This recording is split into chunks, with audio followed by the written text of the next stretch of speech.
Yeah, I've heard that some people were expecting me to talk about butterflies, but I said, no, talking about butterfly toys is a bit boring. So I wanted to prepare a talk on one of my previous interests when I did my undergraduate in Ecuador and my master's degree in Canada. I used to work on the evolution of social behavior in spiders, actually. And the problem of the evolution of social behavior is related to the problem of the evolution of individuality.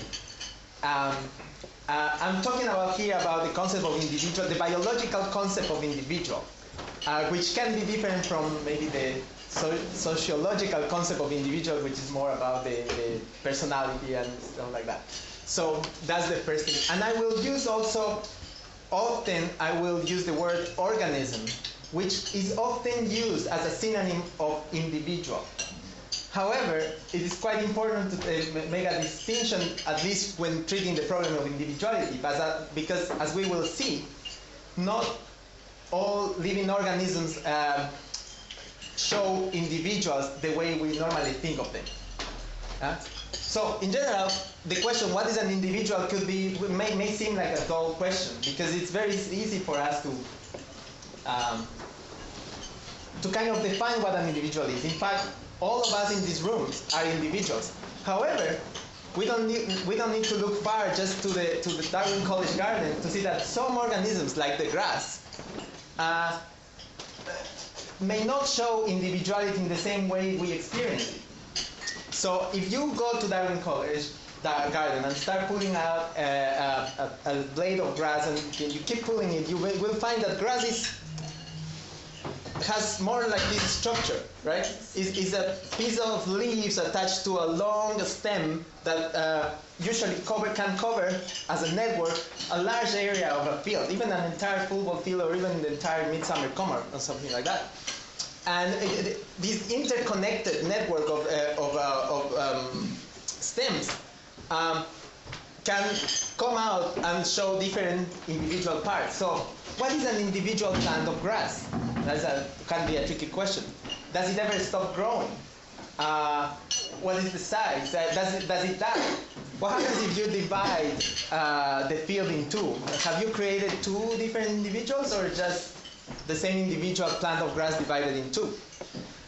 So all these questions brought up when you start studying the diversity of life, because individuality, in the biological sense, is not a given, is not a granted property of organisms, but is a product of the evolutionary process. And that's the main message I want to bring in this talk. So let's start by what is the stereotypical concept of an individual? And we fit in that stereotypical concept of individual. The first thing that we are as individuals is that we are unique. In biological terms, I'm talking about we are genetically unique. Every one of us in this room has a very different genotype. And our genotype comes actually from the combination of the genotypes from our mother and our father. So the genetic uniqueness is one of the attributes that has been usually used to define individuality in the biological world.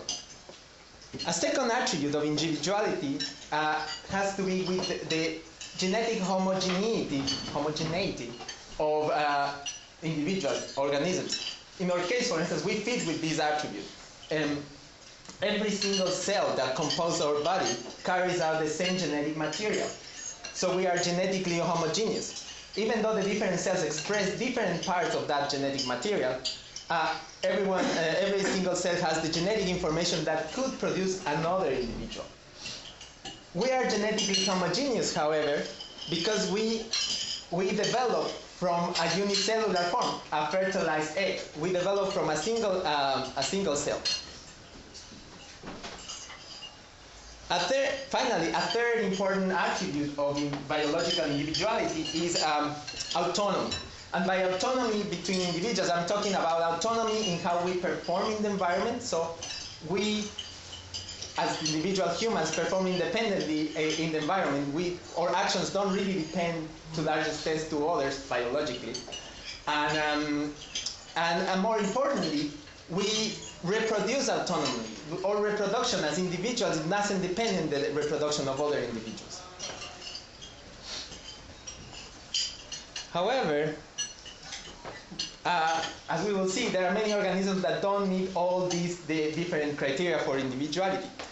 Actually, Bernabé Santelices, Chilean researchers, made a major contribution in this field when he plotted this theoretical space in which different organisms might fall and in which you can define different kinds of individuals. These are basically given by the three attributes I talked about in the previous slide, and whether they are present or absent in the different organisms. For instance, here's the axis for genetic homogeneity, the genetic uniqueness, and the autonomy axis. Humans, as well as many other animals, are in this far right corner.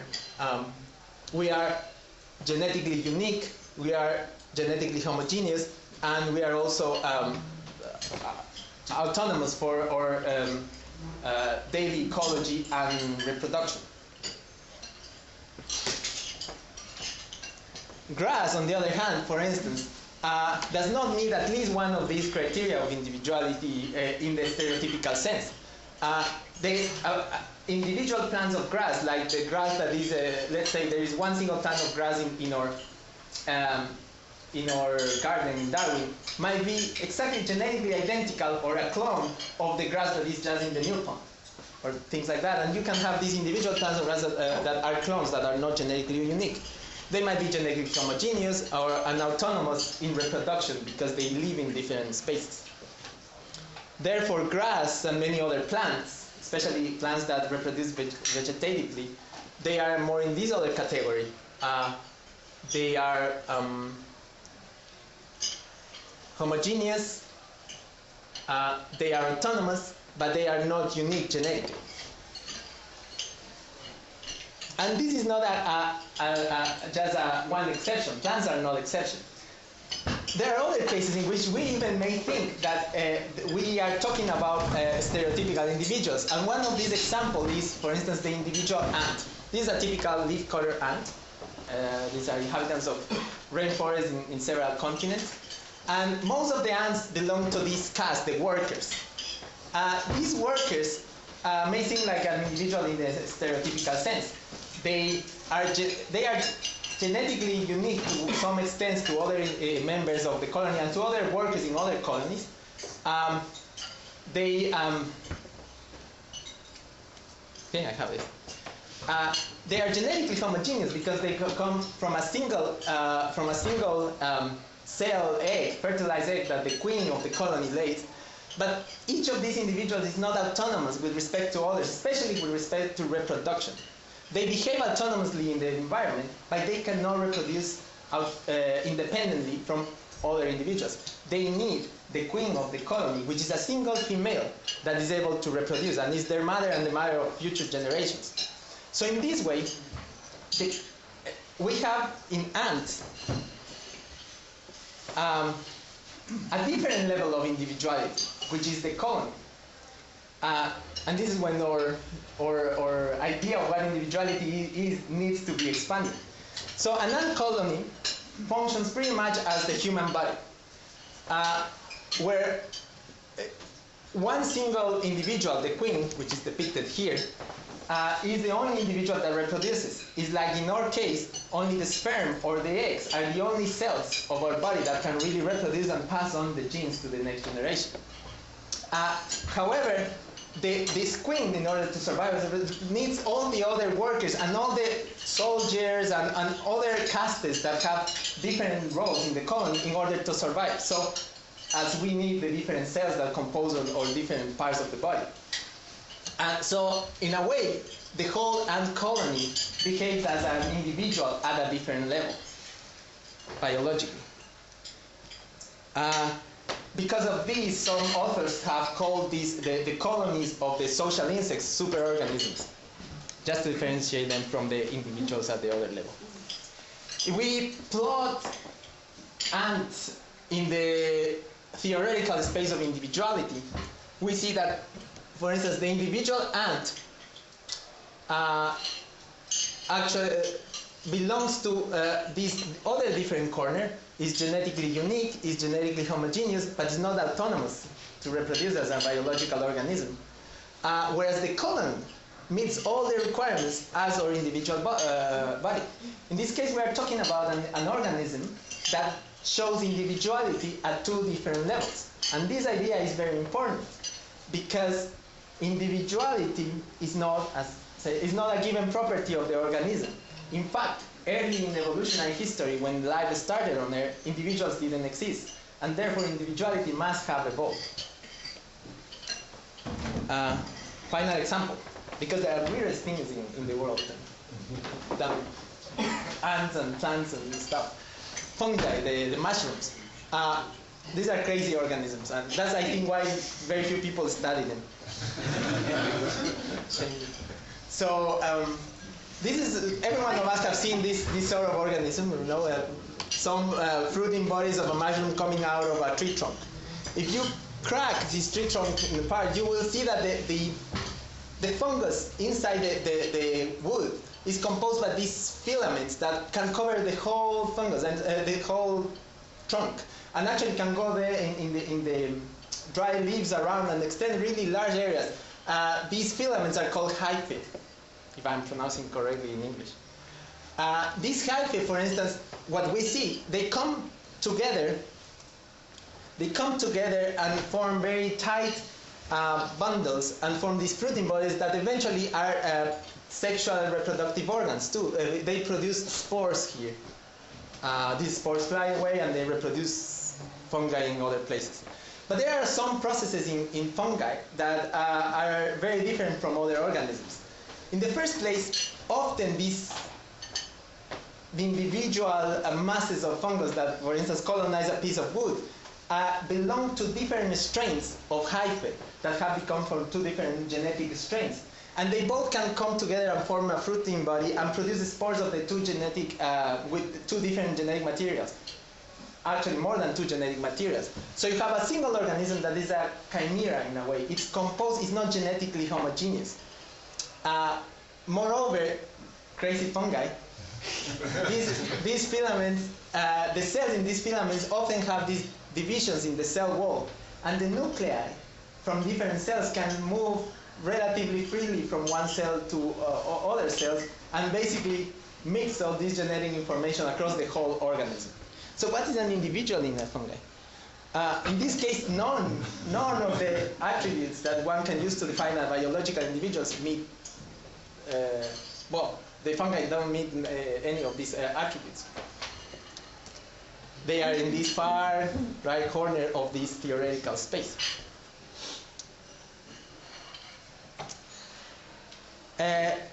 This would be a bit of a rough depiction of where the different kinds of living organisms have occupied this theoretical space of individuality. You can see that most animals, as well as the colonies of not only the social insects, but many other organisms, including spiders, the ones that I used to study, are in this area of the space.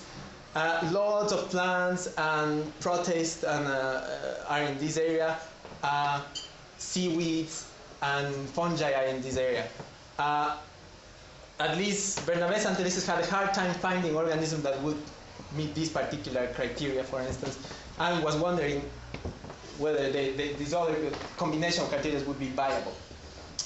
So we really don't know examples of these other parts of the space.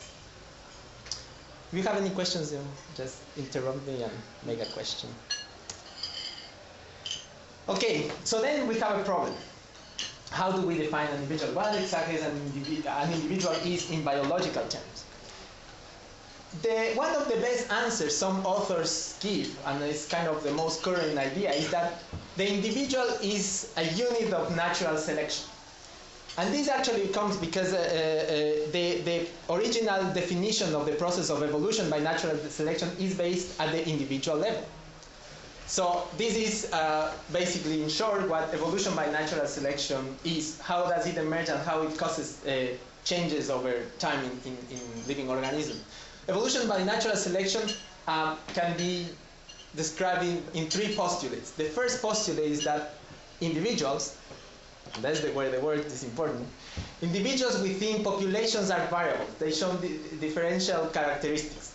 They are unique.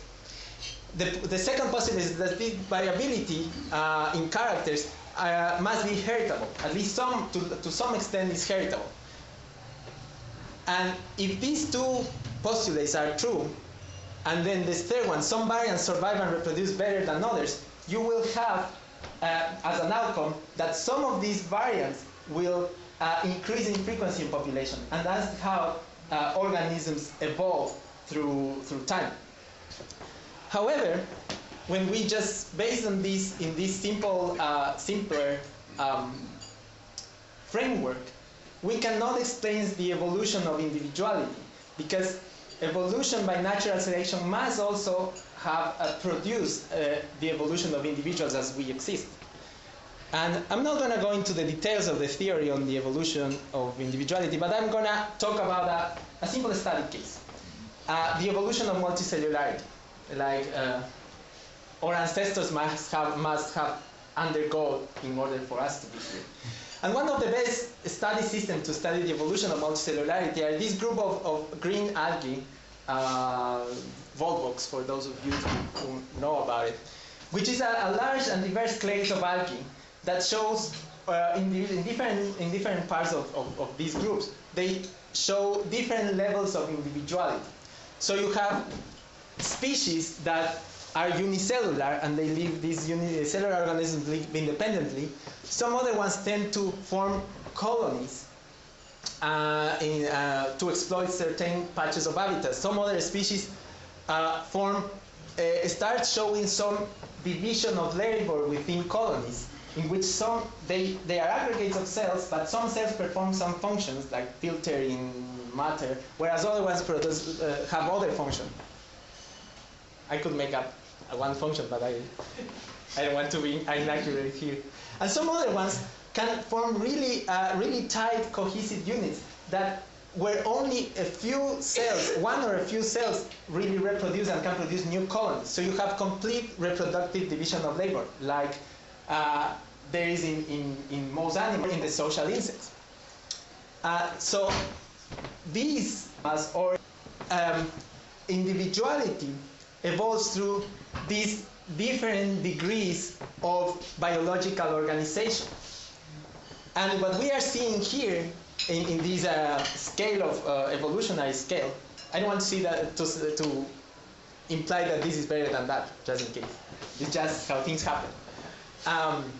In this evolutionary scale, we see that natural selection can occur at different levels.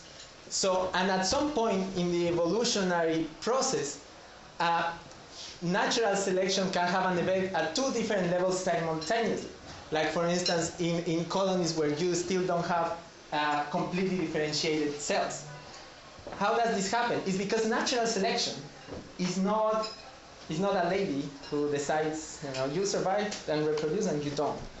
It's a process that emerges from the existence of genetic variation between units. And I mean, individuals are basically units, either at that level or at this level. So when larger degrees of aggregations evolve, you start having variation at different levels. You have, for instance, at this level, variation within the organism and between groups of organisms. And is through this increasing evolution of levels of organizations that individuality, biological individuality, evolves.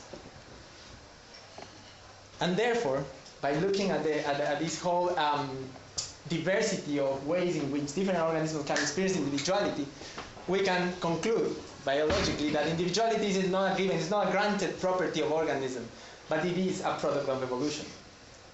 And that's it. Thank you.